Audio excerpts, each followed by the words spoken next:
You ask Tiger to solve. This deals with linear equations with one unknown. The final result is x equals -5. Let's solve it step by step. Simplify the expression. Expand the parentheses. Simplify the arithmetic. Group all constants on the right side of the equation. Add 15 to both sides. Simplify the arithmetic.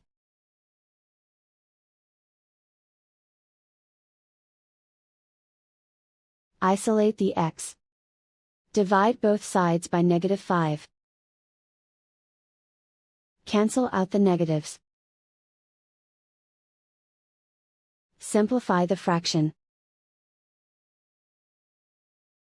Move the negative sign from the denominator to the numerator.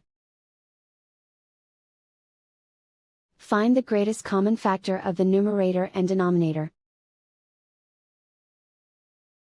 Factor out and cancel the greatest common factor. And so the final result is x equals -5.